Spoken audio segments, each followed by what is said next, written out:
Halo guys, selamat siang, sore, ataupun malam. Kembali lagi dengan saya Faiz, orang NPC yang ingin hidup santuy. Gimana nih kabarnya? Semoga kalian sehat selalu ya. Berhubung episode 10 Fate sudah ada, tampaknya semakin beradrenalin nih. Oke, tanpa banyak bicit di awal, mari kita gas kuy.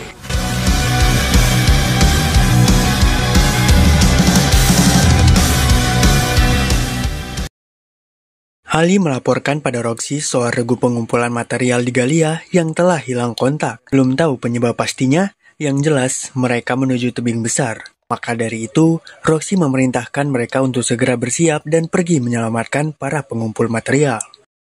Di samping itu, Fate yang sedang di toko jet pun diberitahu soal material untuk membuat sarung pedang Great yang tidak ada. Material itu susah didapat, apalagi batu senja itu pengirimannya dikendalikan oleh prajurit kerajaan. Sehingga jika Fate mau, maka dia harus mencarinya sendiri ke daerah Galia. Karena di sanalah tempat batu senja berada. Tanpa berpikir panjang, Great pun menyuruh Fate untuk segera pergi demi mendapatkan sarung berkualitas tinggi.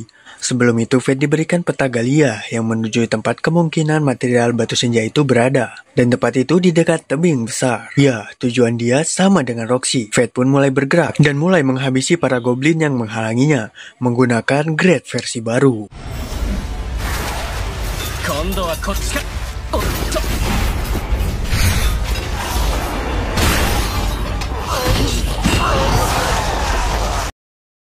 Di sisi lain, Maria mengeluh soal kompas yang tak bisa dipakai. Memang benar kalau di sana tidak bisa memakai kompas. Mungkin karena daya magnet yang sangat kuat menyebabkan kompas itu tak bisa menentukan arah. Biasanya Mugen menentukan jalan melalui arah bulan. Namun karena awan tebal menyelimuti daerah itu, jelas bulan tak bisa terlihat. Maka dari itu, Roxy menyimpulkan jika mereka jalan melalui jalur goblin, pasti mereka akan bisa sampai ke Galia dekat tebing besar. Di Galia bukan hanya ada goblin saja, tapi juga banyak sekali monster bermahkotanya, sehingga mereka harus berhati-hati. Sementara itu, Fate beristirahat sejenak untuk menghilangkan rasa penatnya. Akan tetapi, dia malah masuk ke dalam alam bawah sadarnya dan melihat wanita pengendali Kimera yang ia lawan. Dia seperti mengucapkan sesuatu, namun Fate tak bisa mendengarnya. Lalu tiba-tiba saja dia ditarik ke dalam neraka sekirakusnya oleh korbannya sendiri sampai membuatnya terbangun.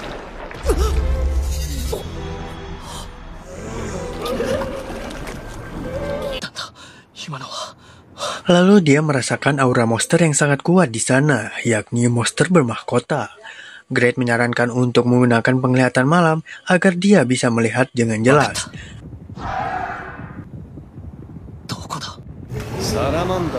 Dan terlihat 4 ekor salamander ada di sana. Dengan sigap, Fate pun mulai menyerangnya. Namun ada yang aneh dari monster tersebut, karena dia tak menyerang balik ataupun kabur, seperti sedang dikendalikan oleh seseorang untuk menyerang tempat tertentu.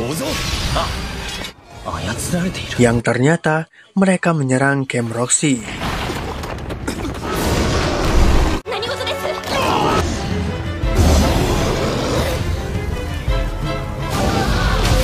Ali yang sudah terluka, dia meminta maaf karena pertahanan mereka sudah ditembus. Karena tidak fokus, Roxy hampir terkena serangan monster itu. Untungnya, dia ditolong oleh Mugen. Lalu Maria pun mulai menyerang. Namun sayangnya serangan tersebut tak mempan kepada monster itu. Dan...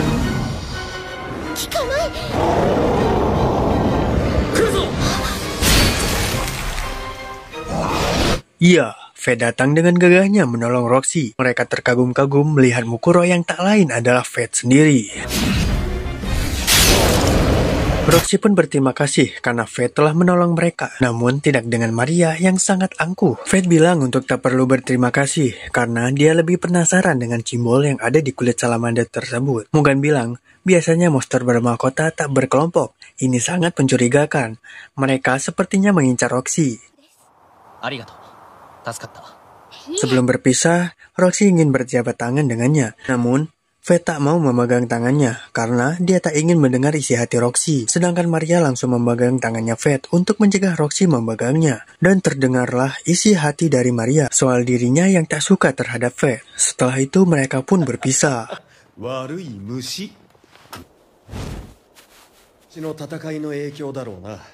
Fate mulai mencari batu senja, dan dia menemukan batu seperti pala goblin, lalu terlihat batu mirip dengannya. Batu senja sendiri berwarna gelap, dan sedikit mengeluarkan cahaya ungu. Sejauh ini Fate mencari, namun dia belum menemukannya.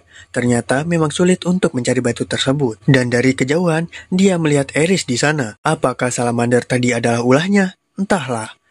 Saat Fate mau mengikutinya, dia sudah menghilang entah kemana. Great menyuruh Fate untuk melihat ke belakang. Chimera! Ya, ternyata Chimera yang tak mempunyai inti berada di sana. Mungkin akibat pertempuran masa lampau membuat Chimera tertimbul longsor di sana. Saat didekati terdapat 3 lubang yang ukurannya sama persis dengan Chimera. Dapat disimpulkan bahwa ada 3 Chimera yang telah bangkit. Lalu terdengar serangan para monster dari arah yang Roxy tuju. Maka dari itu, dia langsung pergi ke sana untuk membantunya. Benar saja, 3 Chimera itu menyerang pasukan Roxy. Mugen terkena serangan karena menyelamatkan Maria. Dan lagi-lagi, Fate menjadi pahlawan untuk Roxy.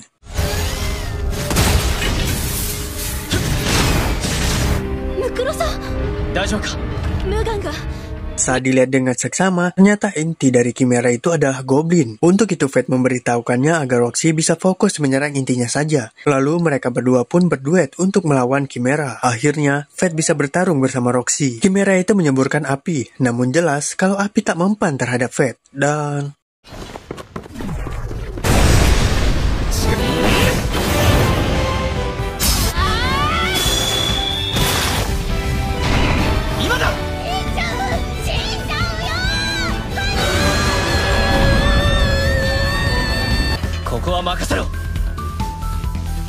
dengan kombinasi yang sangat mantap, mereka pun bisa mengalahkannya.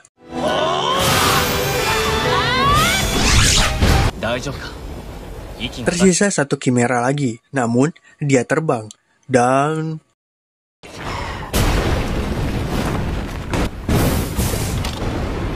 mereka berdua terjatuh ke dalam jurang karena tanah yang tak bisa menahan Chimera. Fate menawarkan dirinya untuk menjadi bantal agar Roxy tak terluka atau patah tulang saat terjatuh.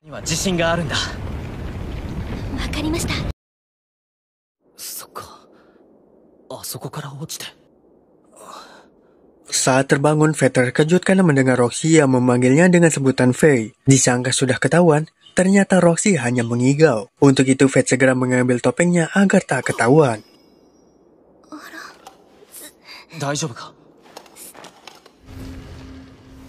Fate menjelaskan soal Chimera yang dibuat oleh Galia pada 4000 tahun yang lalu.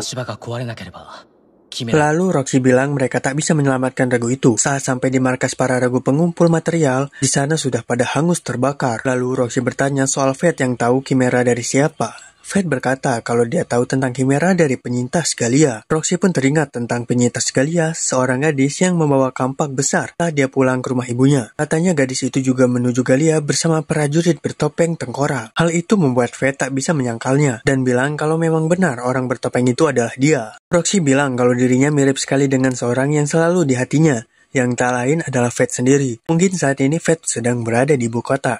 Roxy khawatir apakah tindakannya ini sudah benar dan membuat Fate senang. Dia selalu merasa Fate berada di sisinya, meskipun dia tahu kalau Fate mungkin berada di ibu kota. Padahal yang berbicara dengannya itu adalah Fate sendiri. Fate bilang mungkin seseorang yang Roxy ceritakan merasa senang karena ada yang memikirkannya. Lalu tiba-tiba skill rakusnya aktif dengan sendiri, sehingga dia langsung pergi menjauhi Roxy. Kemudian, Chimera tadi datang menyerang. Fate pun menyerangnya dengan membabi buta. Dia melihat bayangan Roxy di Goblin tersebut. Sebenarnya apa yang telah terjadi kepada diri Fate?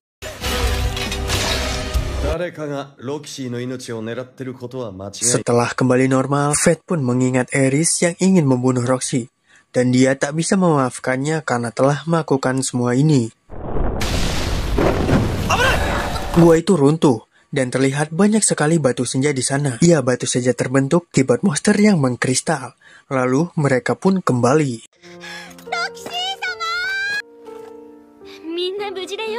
Di samping itu terlihat seseorang yang sedang berjalan, memakai topeng tengkorak dan matanya mirip seperti Fate yang bisa mengeluarkan mode malam. Siapakah dia? Bersambung. Oke, sampai jumpa lagi di episode selanjutnya.